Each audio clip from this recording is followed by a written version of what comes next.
नमस्कार। आज से पूरे 1.5 महीना पहले लगभग 1 जून के आसपास हम लोगों ने अनुमान लगाया था जब लॉकडाउन ख़त्म हुआ, दिल्ली में तेज़ी से कोरोना के केसेस बढ़ रहे थे, तो केंद्र सरकार ने एक फॉर्मूला बनाया हुआ है ये अनुमान लगाने के लिए कि आज जिस गति से केसेस बढ़ रहे हैं या कम हो रहे हैं उसके हिसाब से अगले महीने कितने केस हो जाएंगे, फिर अगले महीने कितने केस हो जाएंगे, ताकि उसकी तैयारी की जा सके। तो जो केंद्र सरकार का जो फार्मूला था, उस फार्मूले के हिसाब से हम लोगों ने जून के पहले हफ्ते में अनुमान लगाया था कि अगर इसी रफ्तार से केसेस बढ़ते रहे तो 30 जून को कितने केस हो जाएंगे, 15 जुलाई को कितने केस हो जाएंगे और 31 जुलाई को कितने केस हो जाएंगे। और वो अनुमान हमने आप सब लोगों के सामने रखा था। उस अनुमान के मुताबिक 15 जुलाई तक ये अनुमान था कि आज तक 2.25 लाख केस होने का अनुमान था। उस फॉर्मूले के हिसाब से जून में जिस तेजी से केस बढ़ रहे थे पहले हफ्ते में, उसके हिसाब से केंद्र सरकार के फॉर्मूले के हिसाब से आज तक 2.25 लाख केस हो जाने चाहिए थे दिल्ली में टोटल। उसमें से 1,34,000 एक्टिव केसेस होने चाहिए थे और इन एक्टिव केसेस के लिए लगभग 34,000 बेड्स की जरूरत थी। लेकिन पिछले 1.5 महीने में जिस तरह से हम सब लोगों ने मिलकर, दिल्ली के 2 करोड़ लोगों ने मिलके, दिल्ली सरकार ने मिलके, केंद्र सरकार ने मिलके, सब लोगों ने मिलके जो प्रयास किए, आज अनुमान था कि 2.25 लाख केसेस होंगे, लेकिन हकीकत में आज उसके आधे केसेस हैं। 1,15,000 केसेस आज हुए हैं। अनुमान था कि 1,34,000 केस एक्टिव होंगे, लेकिन आज केवल 18,600 केस एक्टिव हैं। अनुमान था 1,34,000 केस एक्टिव होंगे, केवल 18,600 केस एक्टिव हैं। और अनुमान था कि 34,000 अस्पतालों में बेड्स की जरूरत पड़ेगी। अस्पतालों में, कोविड सेंटर वगैरह में, अस्पतालों में 34,000 बेड्स की जरूरत पड़ेगी। आज केवल 4,000 बेड्स की दिल्ली के अंदर ज़रूरत पड़ रही है। हमने 15,500 बेड्स का इंतज़ाम कर लिया है, लेकिन आज उनमें केवल 4,000 बेड भरे हुए हैं, बाकी सारे बेड खाली हैं। तो स्थिति काफ़ी नियंत्रण में नज़र आ रही है आज। लेकिन मैं बार बार ये कहता हूँ कि हमें कॉम्प्लेसेंट नहीं होना, हमें इसके बारे में ये नहीं होना कि अब सब ठीक हो गया। कभी भी कोरोना बढ़ सकता है, उसकी तैयारी हमें जारी रखनी है। आज हमारी जो स्थिति है इसके लिए, और जो आज स्थिति को हमने पिछले 1.5 महीने रात दिन मेहनत करके हम लोगों ने ठीक किया है, इसके लिए मैं सब लोगों का शुक्रिया अदा करना चाहता हूँ। खासकर दिल्ली के अपने 2 करोड़ लोगों का, उन सब लोगों का जिन लोगों ने दिल्ली में कोरोना की स्थिति पे काबू पाने में मदद की, उन सब लोगों का मैं तहे दिल से शुक्रिया अदा करना चाहता हूँ। क्योंकि मैं ये मानता हूँ, ये मेरी वजह से नहीं हुआ, ये केजरीवाल की वजह से नहीं हुआ, ये हमारे मंत्रियों की वजह से नहीं हुआ। ये जो हो पाया, ये हमारे लोगों की वजह से, हमारे डॉक्टर्स की वजह से, हमारे नर्सेस की वजह से, हमारे कोरोना वॉरियर्स की वजह से, जो रात दिन अपनी जान की परवाह किए बिना आगे आके काम कर रहे हैं। इस दौरान हमने पिछले 1.5 महीने में 3 सिद्धांतों के ऊपर काम किया है। पहला सिद्धांत, हमने ये महसूस किया और ये निष्कर्ष हमारा निकला कि कोरोना इतनी बड़ी महामारी है, इतनी बड़ी महामारी है कि इसको अकेले नहीं जीता जा सकता। अगर दिल्ली सरकार ये सोचती कि इसको हम अकेले जीत लेंगे तो हम फेल हो जाते हैं। इसलिए हमने सबका साथ मांगा। हम केंद्र सरकार के पास भी गए, हम होटल वालों के पास भी गए, हम प्राइवेट हॉस्पिटल वालों के पास भी गए, हम बैंक्वेट हॉल वालों के पास भी गए, हम एनजीओज के पास भी गए, हम धार्मिक संगठन वालों के पास भी गए, हम सबके पास गए। तो पहला हमारा सिद्धांत था कि इस लड़ाई को अकेले नहीं जीता जा सकता, और इसमें हमने सभी पार्टियों का साथ लिया। आज मैं सभी पार्टियों का, बीजेपी का, कांग्रेस का, सबका शुक्रिया अदा करना चाहता हूं। दूसरा सिद्धांत हमने अपनाया कि जब चीजें गलत चल रही थी तो हर व्यक्ति कमियां निकाल रहा था। हमने उस पर नाराजगी जाहिर नहीं की, हमने उस पर गुस्सा नहीं किया। जो भी कमी निकाल रहा था, चाहे वो मीडिया वाले हों, चाहे कोई उस पर रिकॉर्ड करके सोशल मीडिया पे डालता, कोई भी कहीं से कोई भी हमें गलती बताता था, उसको नोट कर लेते थे और उस गलती को सुधारने की कोशिश करते थे। यही कारण है जिस एलएनजेपी अस्पताल के बारे में पहले जून के पहले हफ्ते के अंदर इतना उसके अंदर नुक्स निकाले जा रहे थे, हमने एक नुक्स नोट किया। जिन जिन पत्रकारों ने स्टोरीज की, मैंने खुद कई पत्रकारों को फ़ोन करके, एडिटर्स को फ़ोन करके पूछा कि आप हमें बताइए कि कहाँ कमियां और कैसे ठीक करें, और उन कमियों को नोट करके उन कमियों को हमने दूर करने की कोशिश की। मुझे बेहद खुशी है कि जिस एलएनजेपी अस्पताल के बारे में इतनी बुराई की जा रही थी, आज उसकी इतनी तारीफ की जा रही है, और ये सारा श्रेय मैं हमारे एलएनजेपी हॉस्पिटल के डॉक्टर्स, नर्सेज और उनके एडमिनिस्ट्रेशन और मेडिकल सुपरिंटेंडेंट और वहाँ के डायरेक्टर को देना चाहता हूँ, जिन्होंने बहुत मेहनत की है। तो दूसरा सिद्धांत हमारा था कि हमने कभी भी जो हमारे क्रिटिक्स थे, जो हमारी बुराई कर रहे थे, उनकी बातों का बुरा नहीं माना, और उनसे हम लोगों ने अपनी कमियां हम नोट करते गए और उसको ठीक किया। और तीसरी चीज़, हम सब लोगों ने मिलकर हार नहीं मानी। ऐसा कोई पल नहीं आया जब हमें लगा यार अब स्थिति हमारे कंट्रोल में नहीं, अब हम कुछ नहीं कर सकते, क्योंकि अगर हम हार मान लेते तो पता नहीं कितनी मौतें हो जाती।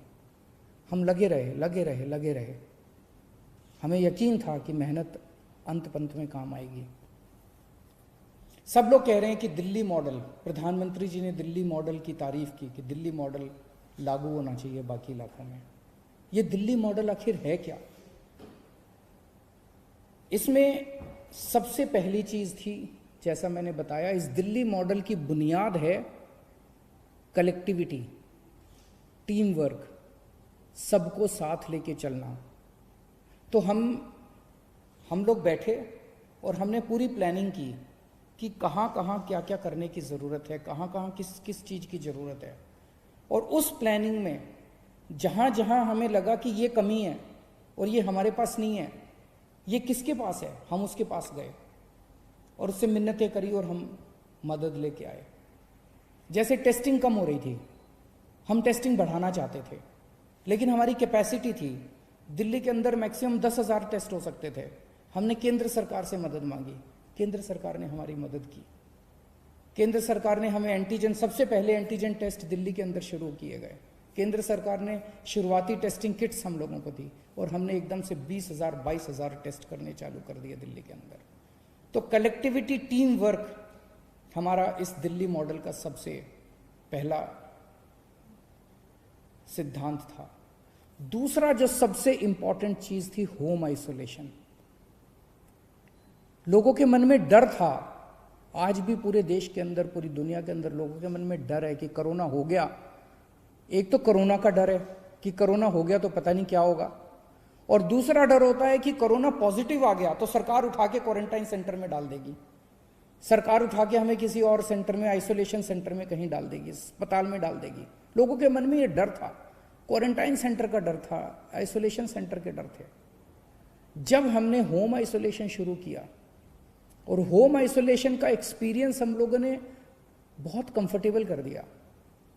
हमारी डॉक्टर्स की एक टीम जो होम आइसोलेशन में सबसे पहले उनके घर जाती है, उनको सारा बता के आती है कि आपको ये एहतियात करना है, इस कमरे में रहना है, ये टॉयलेट है आपका, उनके घर का इंस्पेक्शन करके आती है, मुआयना करके आती है, सारा सिखा के आती है। उनको एक ऑक्सीमीटर दे के आते हैं कि 2-2 घंटे में अपनी ऑक्सीजन नापते रहना। अगर ऑक्सीजन कम हो जाए तो आप हमें फ़ोन कर देना, हम आपको अस्पताल ले जाएंगे, आपको चिंता करने की ज़रूरत नहीं है। उनको जब तक उनका कोरोना ठीक नहीं हो जाता, अगले 10-12 दिन तक रोज़ उन लोगों को फ़ोन जाता है, डॉक्टर्स का फ़ोन जाता है और वो उनसे पूछते हैं क्या हाल है, ठीक हो, कोई दिक्कत तो नहीं है। उनको टेली काउंसलिंग की जाती है होम आइसोलेशन वालों को। इस वजह से लोगों को कोरोना होने के बावजूद भी उनका एक्सपीरियंस, लगभग 80 से 90% पेशेंट्स होम आइसोलेशन के अंदर आज उनका इलाज चल रहा है। दिल्ली के अंदर होम आइसोलेशन इतना शानदार तरीके से लागू किया गया कि उसकी चर्चा आज सब जगह चल रही है। इस होम आइसोलेशन का फ़ायदा ये हुआ कि पहले लोग अपना टेस्टिंग कराने से डरते थे। उनको ये लगता था टेस्ट हुआ और पॉजिटिव आ गया तो मेरे को उठा के क्वारंटाइन सेंटर में डाल देंगे। आज भी मैं जानता हूं कि कई राज्यों के अंदर इसी वजह से टेस्टिंग नहीं करा रहे, क्योंकि वहाँ होम आइसोलेशन नहीं है। वहाँ पे जो पॉजिटिव आता है, चाहे माइल्ड हो चाहे एसिम्टोमेटिक हो, उसको उठा के क्वारंटाइन सेंटर में डाल दिया जाता है। तो कोई टेस्ट नहीं कराना चाहता, कोई जब तक अस्पताल जाने की मजबूरी ना, इतना सीरियस ना हो जाए, तब तक कोई टेस्ट नहीं कराना चाहता। और जब वो टेस्ट नहीं कराता तो वो समाज में घूमता रहता है और 10 और लोगों को कोरोना कर देता है। तो हमने होम आइसोलेशन किया, लोगों का डर खत्म हुआ, इस वजह से लोगों ने खूब टेस्टिंग करवानी चालू कर दी। अब हम टेस्टिंग कर रहे हैं बहुत एग्रेसिव लेवल पे। पहले 5,000 टेस्ट हो रहे थे, अब 20-22 हज़ार टेस्ट डेली हो रहे हैं। 22,000 23,000 टेस्ट डेली हो रहे हैं। और हम टेस्ट करते हैं, जिसको कोरोना मिलता है उसको आइसोलेट कर देते हैं, जिसको कोरोना मिलता है उसको आइसोलेट कर देते हैं। दिल्ली में मौत के आंकड़े काफ़ी कम हो गए हैं। जून के महीने में 100 से ऊपर मौतें होने लगी थी प्रतिदिन। कुछ दिन ऐसे थे जिसमें 100 से ऊपर मौत हुई थी। अब 30-35 मौत डेली हो रही हैं। ये भी नहीं होनी चाहिए, इसको ठीक कर रहे हैं और कम करेंगे। लेकिन मौत को कम करने के लिए हमने एक अभियान पूरा उसका प्लानिंग की, और उस प्लान के कंपोनेंट थे। हमने देखा कि मौत क्यों हो रही है, तो देखा सबसे पहले टेस्टिंग है। कई लोगों का टेस्ट टाइम पे नहीं हो पाता, और जब तक टेस्ट होता है तब तक उसकी मौत हो जाती है। तो हमने टेस्टिंग अब इतनी बढ़ा दी है कि लोगों को टेस्टिंग करने में कोई दिक्कत नहीं आ रही है, तुरंत टेस्ट करवा रहे हैं लोग। दूसरा हमने देखा एम्बुलेंस की दिक्कत हो रही थी। शुरू में लोगों को एम्बुलेंस नहीं मिल पा रही थी, एम्बुलेंस की कमी थी। आज हमने इतनी एम्बुलेंस का इंतजाम कर लिया है कि किसी को भी अब रिजेक्ट नहीं किया जाता, मना नहीं किया जाता। 100% लोगों को, एक व्यक्ति जो फोन करता है उसको एम्बुलेंस पहुंचती है। पहले एम्बुलेंस पहुंचने में 2-2 घंटे लग जाते थे, आज आधे घंटे के अंदर फोन करो और आधे घंटे के अंदर एम्बुलेंस पहुंचती है। तीसरा हमने देखा कि एम्बुलेंस जब मरीज को अस्पताल लेके जाती है, अस्पताल के बाहर उसकी सारी औपचारिकताएं पूरी करने के लिए 2-2, 3-3, 4-4 घंटे लग जाते थे। एम्बुलेंस में बैठा रहता था मरीज। मीडिया वालों ने कई ऐसी स्टोरीज की कि 3 घंटे तक मरीज एम्बुलेंस के अंदर बैठा रहा, वहां उसकी मौत हो गई। अब हमने ये इंतजाम कर दिया कि एम्बुलेंस जाएगी, सबसे पहले मरीज को अस्पताल के अंदर ले जाके एक होल्डिंग एरिया बना दिया हमने। होल्डिंग एरिया में उसको ऑक्सीजन दो, उसके बाद उसके कागज भरो, कागजी कार्रवाई बाद में हो जाएगी। सबसे पहले अस्पताल के अंदर एम्बुलेंस पहुंचते उसको होल्डिंग एरिया में ले जाया जाता है। फिर हमने बेड्स के इंतजाम किए। जून के महीने में अस्पतालों में बेड्स की कमी हो गई थी। 1 जून को दिल्ली में 4100 बेड थे, आज दिल्ली में 15,500 बेड्स हैं। 4 गुना बेड्स का इंतजाम कर दिया 1 महीने के अंदर। 1 जून को दिल्ली में केवल मात्र 300 आईसीयू थे, आज दिल्ली में 2100 आईसीयू बेड्स हैं, और 2100 में से केवल 1000 भरे हुए हैं, 1100 आईसीयू बेड्स खाली पड़े हुए हैं। तो बहुत मैसिव लेवल पे हमने बेड्स का और आईसीयू बेड्स का एक्सपेंशन किया, जिसकी वजह से आज लोगों को ये भरोसा है कि अगर अस्पताल जाना पड़ा तो बेड्स की कमी नहीं है, आईसीयू की कमी नहीं है। और एक जो प्लाज्मा थेरेपी हमने शुरू की, सबसे पहले दिल्ली में प्लाज्मा के ट्रायल्स किए गए, उसके बहुत अच्छे नतीजे आए। उसके बाद अब हमने प्लाज्मा बैंक शुरू किया है, और जिसको प्लाज्मा चाहिए उसको वहाँ से प्लाज्मा मिलता है। जब तक वैक्सीन नहीं आ जाता तब तक प्लाज्मा, मैं ये तो नहीं कहूँगा कि सबकी जान बचा लेता है, लेकिन काफ़ी लोगों की जान बचाने में प्लाज्मा मदद करता है। अंत में केवल इतना कहना चाहूँगा, जून के मुकाबले आज हम बेहतर स्थिति में हैं, लेकिन इसका मतलब ये नहीं है कि जंग जीत ली गई है। अभी रास्ता बहुत लंबा बाकी है।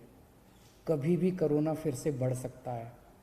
हमें बिल्कुल भी कॉम्प्लेसेंट नहीं होना, हमें बिल्कुल भी हाथ पे हाथ रख के नहीं बैठना, अपनी तैयारियां पूरी रखनी है, हमेशा मास्क पहन के घूमना है, सोशल डिस्टेंसिंग फॉलो करनी है, अपने हाथ धोते रहना है, अपनी सेफ्टी अपने हाथ में है।